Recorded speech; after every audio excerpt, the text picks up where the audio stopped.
Moi, Belphégor, je lui cache la gueule en moins de 2 drones. Un, deux, trois, quatre, cinq. Allez. Bras gauche. Un, deux, trois.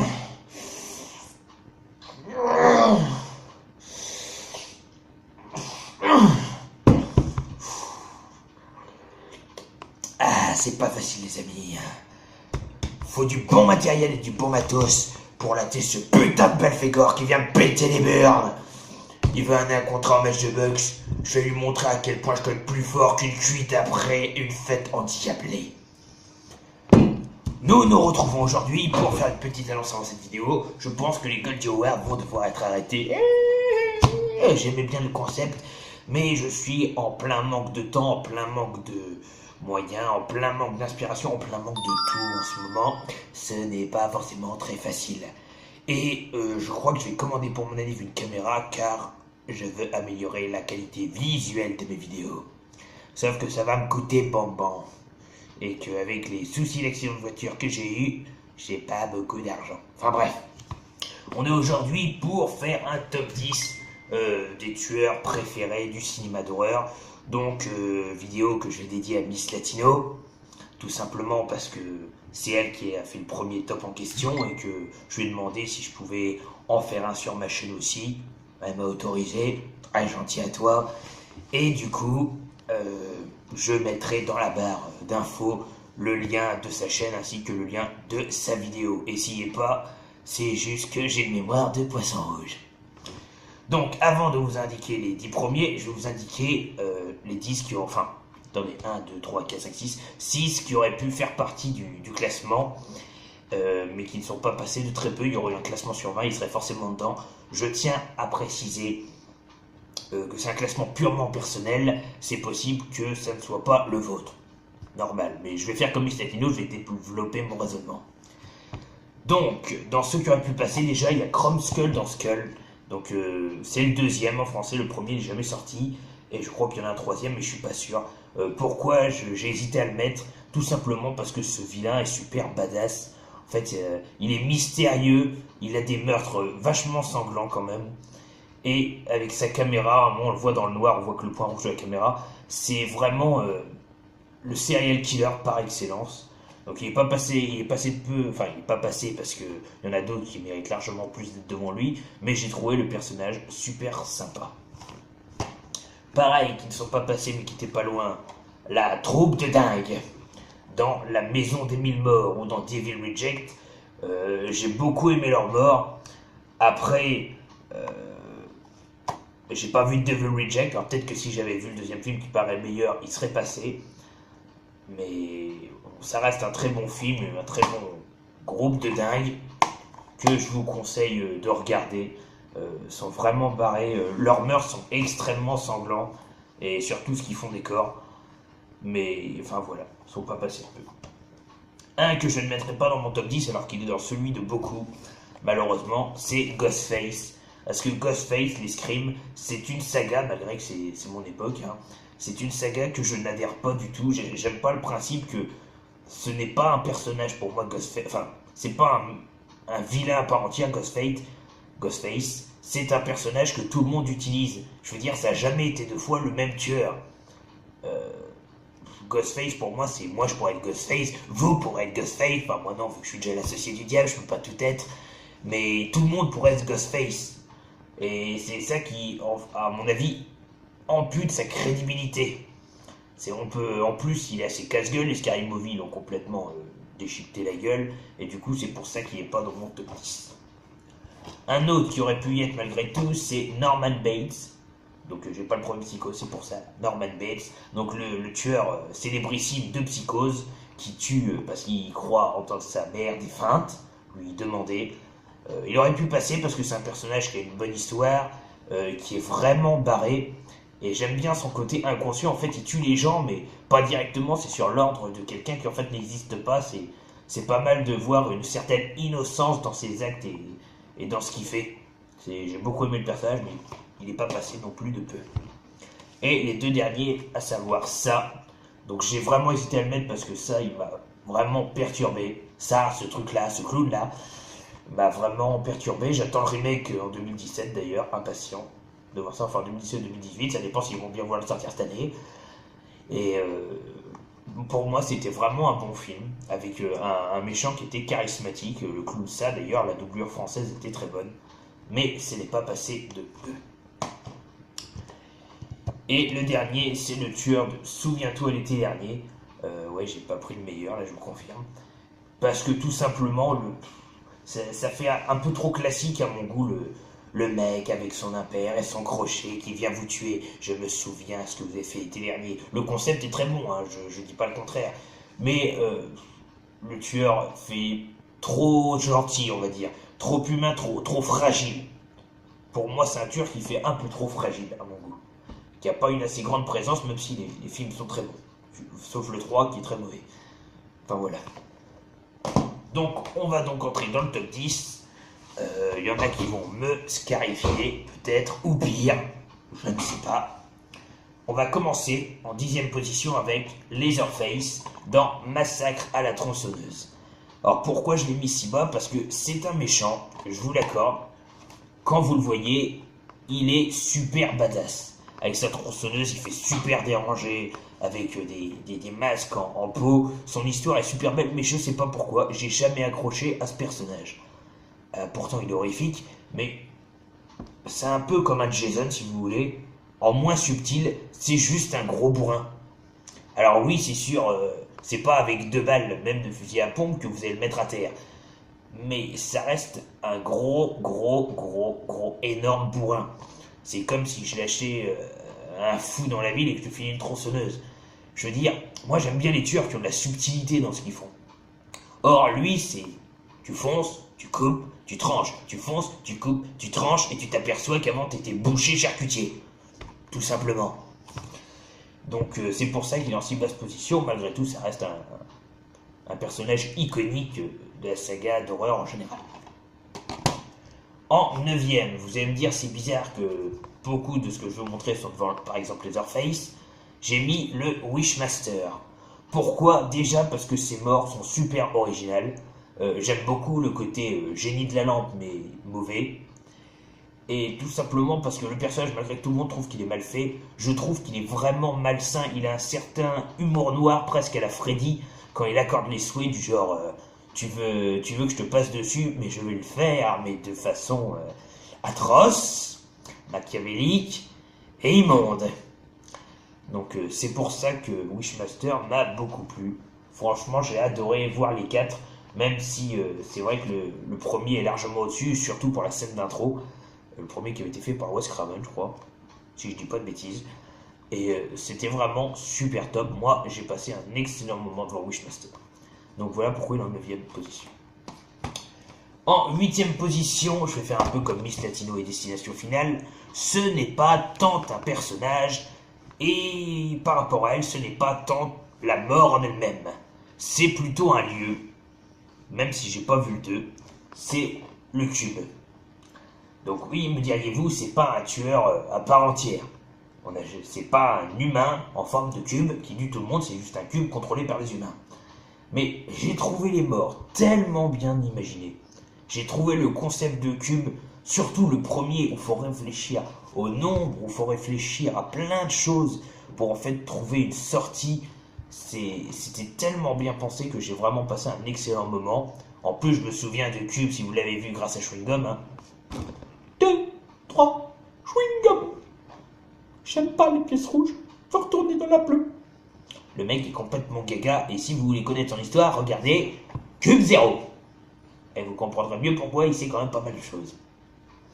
Donc voilà, donc Cube, une très bonne saga aussi, je vous conseille. Et donc mis en 8e position, parce que pour moi, elle le vaut largement. En 7e position, et là je vais me faire aduler et lyncher. Aduler parce que j'ai mis en 7e position Chucky, et lyncher parce que j'ai mis en ex-aequo mes petits protagonistes préférés que sont les Puppet Masters. Donc pourquoi ces deux-là, me diriez-vous? Tout simplement parce que je les ai mis ex-aequo parce que c'est un peu le même principe. C'est des poupées qui prennent vie. Bon, sauf que dans le Chucky, c'est un humain qui s'est mis dans le corps de la poupée. Et dans Puppet Master, ce sont des poupées qui ont été mises à la vie par un humain. La différence est là. Elle est subtile, mais elle est là. Du coup, moi, Chucky, tout simplement parce que c'est un tueur iconique. Le fait qu'une poupée arrive à faire peur, moi je trouve déjà très fort. Hein, c'est comme réussir à faire en sorte que un ennemi de Batman paraisse crédible et fasse parler de lui alors qu'il s'appelle le Pingouin. Oui, bah oui, c'est un très bon exemple, moi je trouve. Et donc, Chucky, déjà, c'est quand même une poupée qui, dès le premier opus, parce que j'ai vu que le premier est la fiancée qui était plus comique, arrive à faire peur. C'est une putain de poupée et ça arrive à te foutre les boules quand même. Ça m'a terrorisé quand j'avais 5 ans. J'ai jamais pu aller au-delà du thriller. Du trailer, je sais pas comment on prenait ça, de la vidéo, de bande-annonce du film. On va dire ça en français. Donc franchement, c'est pour ça que c'est mis en 7ème position. Et les Puppet Master, tout simplement parce que c'est ce qui m'a fait connaître le début du cinéma d'horreur et qui m'a fait aimer les nanars au passage, même si je trouve que c'est pas trop nanardesque les Puppet Master. C'est un peu comme les Demonic Toys. Et franchement, j'ai adoré les Puppet Master. Si je pouvais trouver toute la saga, je l'achèterais sans hésiter. C'est peut-être une des seules sagas que j'achèterais banco si on me les proposait. D'ailleurs, cadeau de Tony Montana. J'espère que tu vas revenir. Pareil que tu reviens pour un live, je suis impatient de voir ça. Donc voilà, pour la 7ème position. 6ème position, vous allez me dire, ils sont pas placés haut. J'ai mis Jason Voorhees. Tout simplement parce que, comme je vous dis, je préfère les assassins subtils. Et à part dans le dernier, où bizarrement, dans le remake, il devient un peu plus intelligent, il est pas si futé que ça, Jason. Son truc à lui, c'est j'arrive, je tue, je me fais empaler, brûler, calciner, dégommer, shooter, acider, enfin tout ce que tu veux. Le dernier mot n'existe pas. J'invente des nouveaux mots, je me fais acider. C'est quand je me fais cramer à l'acide, quoi. Enfin bref. C'est un bourrin. Il n'y a pas vraiment de... Les morts sont originales, c'est pour ça qu'il est placé si haut. Après, le personnage est très original, avec son masque de hockey, il est assez iconique. Le fait qu'il ne parle pas, ça rajoute de l'angoisse parce qu'on ne sait pas à quoi il pense vraiment. Mais après, c'est qu'un gros bourrin. Lui, c'est tuer et survivre, tuer et survivre. Et c'est vrai qu'à la fin, ça devient un peu lassant. Bon, j'aimerais bien trouver Jason X pour me faire une idée de ce que ça donne à Jason de l'espace. Ça doit être assez comique. Mais c'est pour ça qu'il est qu'en 6ème position. Voilà. Un autre du même acabit, mais que je trouve un peu plus intelligent de la technique et que je préfère largement, c'est Michael Myers, en 5ème position, donc le héros de la saga Halloween. Rien que son masque, c'est un peu le même principe que Jason dans le sens où il est inexpressif et qu'on ne sait pas à quoi il pense. Mais son teint blafard de masque comme ça, sa combinaison et son couteau font de lui un tueur qu'en fait, il fait vachement plus peur que Jason Voorhees parce que par rapport aux morts, c'est assez surnaturel parfois, mais pas tout le temps. Par rapport au crime, c'est assez réel. Et en fait, c'est le côté qu'il a assez humain. Je veux dire, un tueur comme ça, c'est le tueur que tu pourrais croiser dans ta rue. Enfin, si t'as une rue de tueurs, mais c'est un tueur lambda que tout le monde peut voir. Jason, on s'attend pas à voir Jason, par exemple, qui va devenir mort-vivant par la suite, ressusciter et venir te tuer. Que Michael Myers, c'est l'équivalent d'un serial killer humain, mais qui a rien de fantastique. Je veux dire, c'est un humain. Il est peut-être plus costaud, il est peut-être plus grand, il est peut-être plus massif que les autres, mais ça reste un homme. Bon, beaucoup plus résistant, à 200% plus qu'un être normal. Mais voilà, c'est ça qui rajoute encore plus d'angoisse. Et puis la musique d'Halloween, enfin comme celle de Android 13, qu'est-ce que ça allait bien avec le film. Une merveille. Ensuite, en 4ème position, vous allez me dire qu'il est placé aussi, j'ai mis Pinhead, donc dans Hellraiser, donc dans le 3, parce que j'ai pas les autres, donc je pourrais vous présenter que celui-là. Tout simplement parce que l'univers des Cénobites est juste horrible. Les morts sont travaillés, les personnages dans celui-là par exemple qui meurent collent bien avec leur ancienne profession. Je trouve l'univers d'ensemble tellement macabre et tellement malsaine. Il y a un humour noir extrêmement présent et je surkiffe ce genre de film. Franchement, j'ai hâte de trouver les 9, bientôt, non les 9 autres, ouais, bientôt, parce qu'il y a le 10e qui sort. C'est vraiment à hurler, moi j'en hurle de rire, et en même temps ça me fait rigoler parce que les morts sont bien faites, mais L'humour noir d'Hellraiser est juste magique. Ça vaut pas celle d'un Freddy, mais c'est magique. Voilà pourquoi je l'ai mis au-dessus. Hellraiser est une très bonne saga. En troisième, on entre dans le top 3. Un que j'ai mis assez haut comme Miss Latino de mémoire, c'est Jigsaw. Donc Jigsaw dans la saga justement Saw, tout simplement.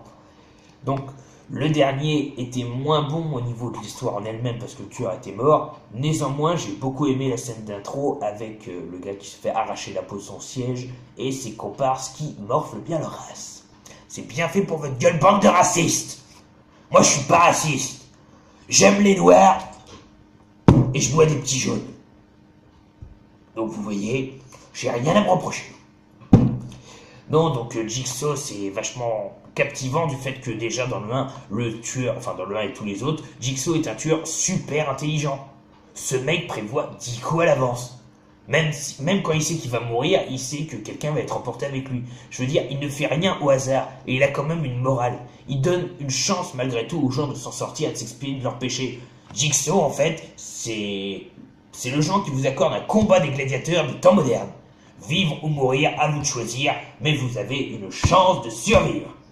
C'est vraiment superbe. Malgré tout, je suis sûr dans sa tête, il savait que les gens allaient forcément mourir parce qu'il allait se passer quelque chose, parce qu'il savait que quelqu'un d'autre les tuerait, même si eux ne se tuent pas. C'était vraiment superbe. Donc voilà pourquoi il est si haut. Voilà l'excellence de ce que j'appelle les tueurs qui sont et cruels et cérébrales. Et tout est réfléchi, c'est super. En deuxième, le cultissime, il me fallait le mettre, Freddy, les griffes de la nuit, parce que j'ai aimé quasiment tous les films, il y en a que j'ai moins apprécié que certains autres, mais les morts sont les plus originales que j'ai vues au monde. Je veux dire, les morts sont tellement recherchés, c'est le seul tueur que j'ai vu qui tuait dans les rêves, en plus, et c'est un film de Wes Craven, et Wes Craven a fait une perle jusqu'au bout. Quand je vous dis, les morts sont superbes, l'humour noir de Freddy est extrêmement très présent.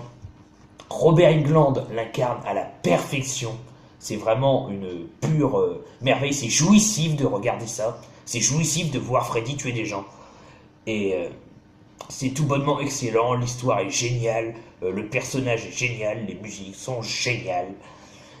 Tout est génial. Les morts sont géniales. Les acteurs sont géniaux. Il n'y a rien à dire. J'ai surkiffé. Et le numéro 1, malgré tout, ce n'est pas Freddy. C'est mon tueur préféré qui, pour moi, est le tueur par excellence parce qu'il est humain. Il n'a pas de pouvoir spécial. Je veux dire, il n'est pas fantastique. Il est super réfléchi. Il pense toujours 10 coups à l'avance. Cet acteur l'incarne tout bonnement super bien. Il fait peur juste d'un regard. Il n'a pas besoin de faire grand-chose. Il a des penchants cannibales. Donc déjà, vous savez de qui je parle maintenant. Et tout simplement, il est iconique. Et les acteurs qui jouent avec lui sont également très bons. Toute l'atmosphère, jusqu'au bout, est super bien menée. Je parlais d'Hannibal Lecter. Hannibal Lecter est mon tueur par excellence, incarné par le magnifique Anthony Hopkins. D'ailleurs, j'ai lu le Mad Movie sur Hannibal Lecter, c'était super. Faut que je me trouve Hannibal les origines, la série Hannibal qui au final n'a pas l'air si mal, et Manhunter, peut-être. Manhunter, qui est le premier film original sans Anthony Hopkins, mais qui est le premier à avoir tiré sur la franchise entre guillemets d'Hannibal Lecter. Cette saga, mais je vous la surconseille, je vous la oblige à l'acheter, vous devez l'acheter. L'achat, c'est maintenant. C'est une série cultissime, génialissime. Franchement, Hannibal Lecter restera à jamais mon personnage préféré parce qu'il a tout pour lui. Il a tout. Il est intelligent, il est quand même costaud, il est coriace, il sait ce qu'il va faire, il pense comme Jigsaw 10 coups à l'avance, il a un certain humour noir à la Freddy d'une certaine façon. En fait, c'est un ensemble qui regroupe presque tout ce qu'on a vu avant, le côté fantastique en moins. Sérieux, Hannibal Lecter, c'est le serial killer des temps modernes. Voilà. Donc j'espère que ce top 10 vous aura plu. Comme Miss Latino m'a autorisé, moi je vais faire pareil. Et n'hésitez pas à nous faire, pour tout fan de films d'horreur, un top 10 de vos tueurs préférés si vous aimez. Et moi du coup je vais aller recasser la gueule à cet enfoiré de Belphégor. Je vais la voir en match de Bugs. Allez, tchuss, crevez tous.